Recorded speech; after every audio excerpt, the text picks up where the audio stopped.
जुंगशाही मां रिपोर्ट करण वारे हुजूर अहमद ब्रोही।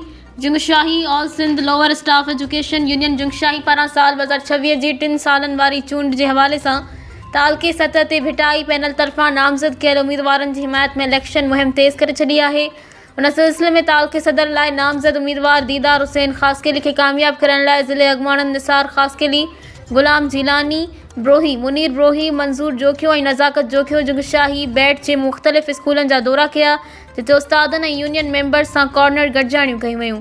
अॻवाणनि ख़िताब कंदे चयो त भिटाई पैनल हमेशह मुलाज़िमनि जे हक़नि लाइ जदोजहद कई आहे ऐं मुस्तक़बिल में बि मुलाज़िमनि जा जाइज़ मसइला हल करण लाइ भरपूर किरदारु अदा कंदो। हिननि चयो त जुंगशाही तालुके मां भिटाई पैनल खे मुकमल हिमायत हासिल आहे। उन मौक़े ते मौजूदा मेंबरनि भिटाई पैनल जे उम्मीदवारनि खे अजरकुनि जा तोहफ़ा पेश कया ऐं भरपूर हिमायत जो यकीन ॾियारियो। बाद में जुंगशाही प्रेस क्लब में प्रेस कॉन्फ्रेंस कंदे अॻवाणनि उस्तादनि ऐं मुलाज़िमनि खां अपील कई त चूंडनि में किताब जे निशान ते ठपो हणी भिटाई पैनल जे उम्मीदवारनि खे कामयाब बणाइनि।